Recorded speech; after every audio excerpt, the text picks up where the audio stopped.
আসসালামু আলাইকুম। Perfect chicken কাবাব কে না পছন্দ করে? তো আজ আমি শেয়ার করছি পারফেক্ট চিকেন কাবাবের রেসিপিটা। আমি এখানে কাবাব বানানোর জন্য চিকেনের যে থাই থাকে সেই থাইয়ের পার্টটাই নিয়ে নিয়েছি। আপনারা ইচ্ছা করলে চিকেন ব্রেস্ট দিয়েও বানাতে পারেন, কিন্তু আমার কাছে থাই দিয়ে বানালে কাবাবটা অনেক জুসি লাগে। এখন আমি অ্যাড করলাম কিছুটা লবণ এবং আধা চামচের মতো হলুদের গুঁড়া, অ্যাড করছি আধা চামচের একটু বেশি জিরার গুঁড়া, গরম মশলা পাউডার অ্যাড করে দিলাম। তার সাথে এখন আমি অ্যাড করব তান্দুরি যে চিকেন মশলা থাকে সেটা। তো আমি এখানে শানের চিকেন তান্দুরি মশলাটা অ্যাড করছি। তান্দুরি চিকেন মশলাটা আমি অ্যাড করলাম 2 চামচ। তো এটা দেওয়ার কারণে খাবারের টেস্টটাও ভালো লাগবে, আর চিকেনের যে কালারটা সেটাও আমরা পেয়ে যাব। এখানে আমি বাড়তি কোনো ফুড কালার ইউজ করছি না। আমি 1 চামচ গ্রিক ইয়োগার্ট এটা অ্যাড করলাম, আর এখানে আমি 1 চামচের মতো রেড চিলি ফ্লেক্সটা অ্যাড করছি।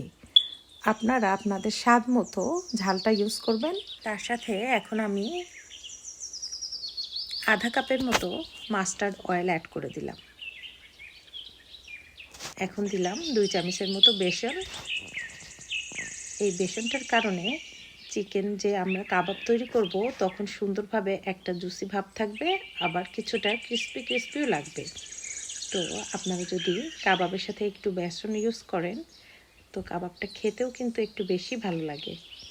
মিশ্রণটা আমি খুব ভালো করে মাখিয়ে নেব। এটাকে আমি 2 থেকে 3 ঘন্টা ম্যারিনেট করে রেখে দিব। আর আপনাদের হাতে যদি সময় থাকে ওভারনাইট এটা ম্যারিনেট করে রাখতে পারেন।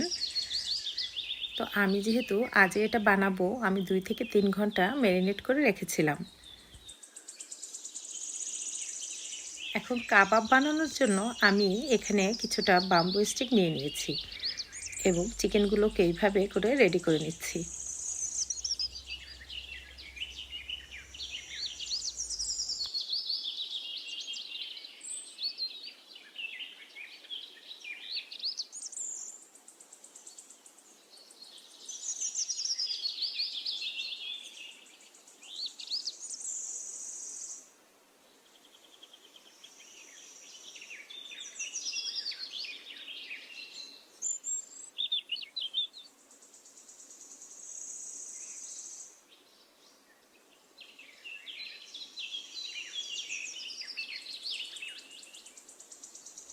চিকেনের কাবাবগুলো আমি সব রেডি করে নিয়েছি।